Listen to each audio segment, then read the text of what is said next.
भैया बहनों की रचनात्मक प्रतिभा को प्रदर्शित करने और उनमें निखार लाने का सबसे प्रभावशाली माध्यम है विद्यालय की डिजिटल पत्रिका। यूँ तो भैया बहनों में रचनात्मक प्रतिभा बहुत अधिक होती है, परंतु आवश्यकता इस बात की है कि उन्हें उचित मार्गदर्शन मिले। उड़ान डिजिटल पत्रिका की विशेषता यह है कि इसके लिए भैया बहनों को स्वयं किसी भी सब्जेक्ट पर अपने उद्गार व्यक्त करने के लिए प्रेरित किया जाता है। आज जब जनसंचार ने पूरे विश्व को झकझोर दिया है, तो हमारे भैया बहन भी अपने असाधारण प्रतिभाओं का भरपूर उपयोग करें। यह सर्वविदित है कि विद्यालय समाज का एक लघु रूप है। यह डिजिटल पत्रिका इस समाज में हो रहे बदलाव का यथार्थ दर्पण है। इस क्षेत्र में हमारे विद्यालय के प्रतिभा संपन्न व सृजनशील विद्यार्थी आगे बढ़ पाएं, विद्यालय की डिजिटल पत्रिका इसी का बीजारोपण है। उड़ान डिजिटल पत्रिका के इस प्रयास से भैया बहनों में निहित रचनात्मक प्रतिभा उभर कर सामने आ सके तथा भविष्य में कुछ अच्छे अध्यापक, अच्छे पत्रकार, अच्छे लेखक, अच्छे प्रशासक, अच्छे खिलाड़ी, अच्छे व्यापारी, अच्छे मोटिवेटर, नेतृत्व क्षमतावान वक्ता बने, ऐसा मेरा विश्वास है। नमस्कार, मैं सरिता उड़ान पत्रिका के एक और डिजिटल अंक के साथ आप सभी का हार्दिक अभिनंदन करती हूँ। किसी भी बालक के जीवन में, उसके व्यक्तित्व विकास में, रचनात्मक प्रतिभा के विकास में परिवार के साथ साथ विद्यालय का भी महत्वपूर्ण योगदान रहता है। इसी बात को ध्यान में रखते हुए कि भैया बहनों में रचनात्मक प्रतिभा का विकास हो, विद्यालय में भैया बहनों को गतिविधियां कराई जाती हैं। आइए जाने इस माह भैया बहनों ने कौन कौन सी गतिविधियों में प्रतिभागिता की।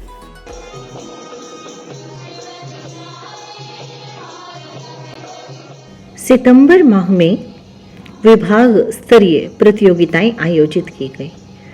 कुसुम गोयल डॉक्टर संतोष सरस्वती विद्या मंदिर राजनगर गाजियाबाद में बौद्धिक प्रतियोगिताओं के अंतर्गत सामूहिक नृत्य प्रतियोगिता में विद्यालय ने प्रथम स्थान प्राप्त किया।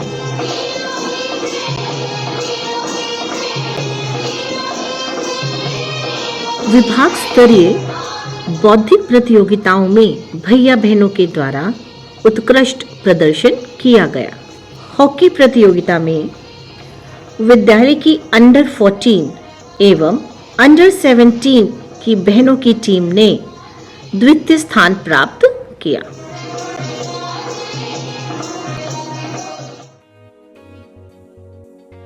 दिनांक 5 सितंबर को विद्यालय में शिक्षक दिवस के अवसर पर सभी आचार्य बंधु एवं आचार्य भगिनी को उनके शिक्षा के क्षेत्र में उत्कृष्ट योगदान के लिए सम्मानित किया गया।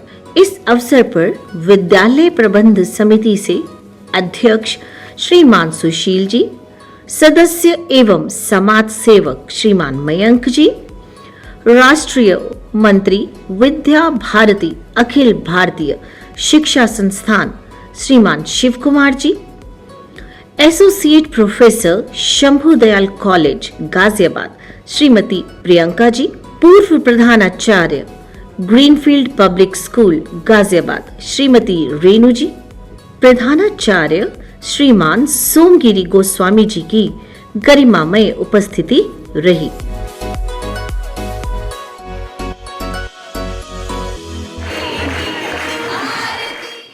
दिनांक 6 सितंबर 2023 को श्री कृष्ण जन्माष्टमी का उत्सव हर्ष एवं उल्लास के साथ मनाया गया। इस अवसर पर विद्यालय में सांस्कृतिक कार्यक्रम प्रस्तुत किए गए तथा श्री कृष्ण रूप सज्जा प्रतियोगिता का भी आयोजन किया गया।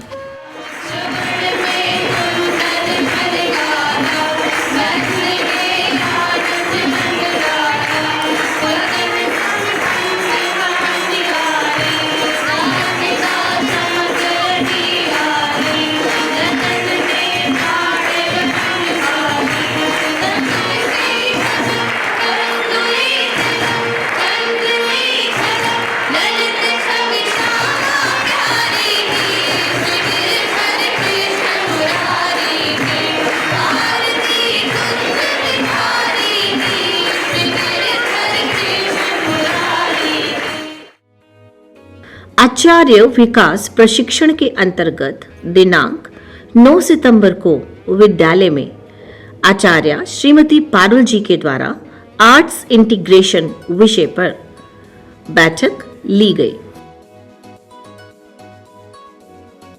14 सितंबर से 20 सितंबर तक हिंदी दिवस के अवसर पर हिंदी सप्ताह मनाया गया। इस सप्ताह में हिंदी ओलंपियाड तथा अन्य गतिविधियां एवं कार्यक्रम भैया बहनों के द्वारा प्रस्तुत किए गए। इस अवसर पर विद्यालय के भैया बहनों द्वारा कविता, कहानी व नाटक का मंचन किया गया, जिसकी कुछ झलकियां आज हम आपके सामने प्रस्तुत करने जा रहे हैं। नमस्कार, मैं लावण्य गुप्ता कक्षा 6 की छात्र हूँ। आज मैं आपको एकलव्य आदर्श बालक की कहानी सुनाने जा रही हूँ। कहा जाता है कि नदी को रास्ता दिखाना नहीं पड़ता, वह अपना रास्ता स्वयं बना लेती है। मेरा नाम हेमचंद है और मैं भाऊराव देवराज सरस्वती विद्या मंदिर में हिंदी टीजीटी के पद पर कार्यरत हूँ। आज मैं आपको हिंदी दिवस के विषय में कुछ बातें बताना चाह रहा हूँ। नमस्कार, मेरा नाम नवीन तिवारी है। मैं कक्षा 7 ब का छात्र हूँ। आज मैं आप सभी के सामने हिंदी सप्ताह के अवसर पर अपने द्वारा रचित एक कविता प्रस्तुत करने जा रहा हूँ, जो आधारित है हमारे भारत देश के पूर्व प्रधानमंत्री श्रीमान अटल बिहारी वाजपेयी जी के ऊपर, जिसका शीर्षक है अटल तेरी जरूरत कह रही माँ भारती। प्रांतीय स्तर की विज्ञान प्रतियोगिताओं में भाऊराव देवरस सरस्वती विद्या मंदिर के भैया बहनों ने अपना उत्कृष्ट प्रदर्शन किया। दिनांक 15 सितंबर को अंग्रेजी संभाषण केंद्र का विधिवत उद्घाटन किया गया, जिसमें प्रातःकाल डॉक्टर सुनेत्री चौहान जी के द्वारा हवन तथा पूजन किया गया। इसके बाद शाम को क्षेत्रीय संगठन मंत्री श्रीमान डोमेश्वर साहू जी के द्वारा नारियल फोड़कर तथा रिबन काटकर केंद्र का विधिवत प्रारंभ किया गया। इस अवसर पर विद्यालय प्रबंध समिति के सदस्य, विद्यालय के प्रधानाचार्य जी, सरस्वती विद्या मंदिर नेहरू नगर के प्रधानाचार्य जी तथा प्रशिक्षु आचार्य बंधु उपस्थित रहे। इसके अलावा अन्य गणमान्य अतिथि भी उपस्थित रहे। इस अवसर पर क्षेत्रीय संगठन मंत्री श्रीमान डोमेश्वर साहू जी ने संभाषण केंद्र प्रारंभ करने के उद्देश्य तथा भविष्य की योजनाओं के बारे में जानकारी साझा की।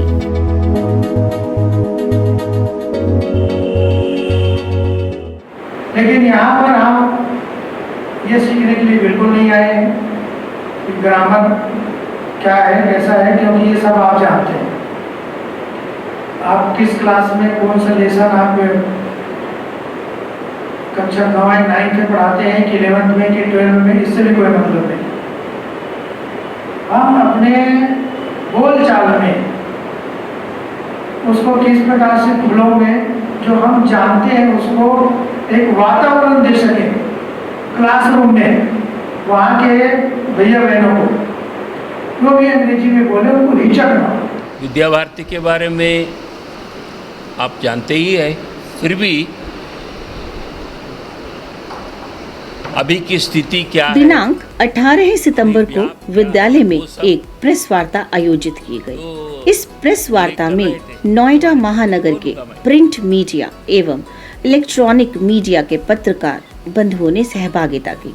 इस प्रेस वार्ता में विद्या भारती अखिल भारतीय शिक्षण संस्थान के राष्ट्रीय अध्यक्ष डी रामकृष्ण राव जी ने विद्या भारती के स्कूलों के बारे में तथा किस प्रकार विद्या भारती स्कूलों का संचालन करती है विषय पर जानकारी साझा की तथा पत्रकार बंधुओं के प्रश्नों के उत्तर भी दिए। श्री डी रामकृष्ण राव जी ने अपने बहुमूल्य समय से समय निकालकर भैया बहनों के साथ वार्ता की। उन्हें भावी जीवन की चुनौतियों का सामना करने के टिप्स दिए तथा वैदिक गणित की ट्रिक्स भी साझा की।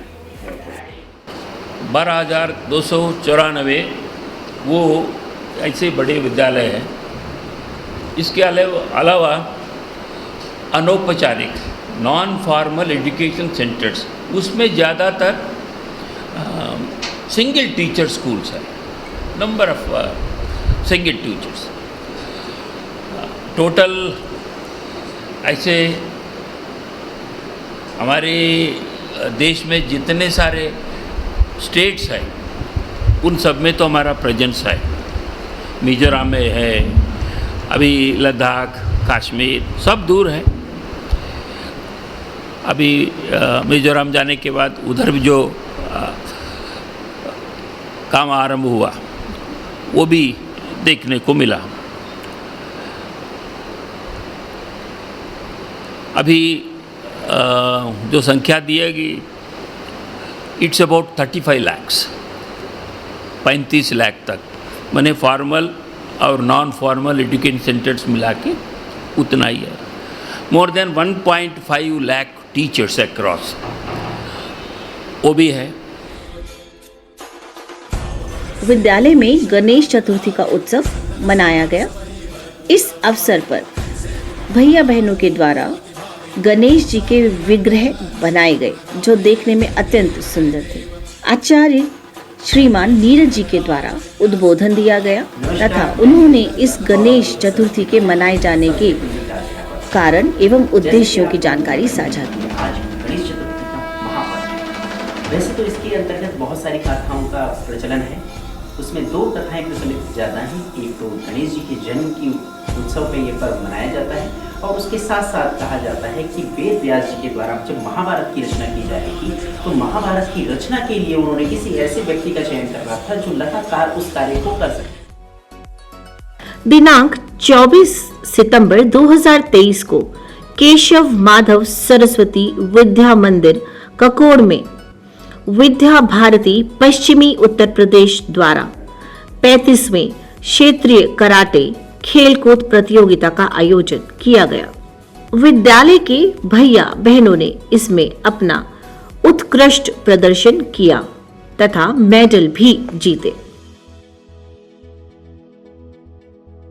आईटी स्किल ट्रेनिंग दिनांक 26 सितंबर को भाऊराव देवरस सरस्वती विद्या मंदिर में आईटी तथा केवाई से संबंधित आईटी स्किल ट्रेनिंग वर्कशॉप आयोजित किया गया। इस कार्यक्रम में मुख्य अतिथि के रूप में प्रदेश निरीक्षक श्रीमान विशोक जी, आईटी प्रमुख मेरठ प्रांत श्रीमान सचिन जी, प्रधानाचार्य श्रीमान सोमगिरी गोस्वामी जी उपस्थित रहे। इस अंक में इतना ही। फिर होगी आपसे मुलाकात एक और नए अंक के साथ। नमस्कार।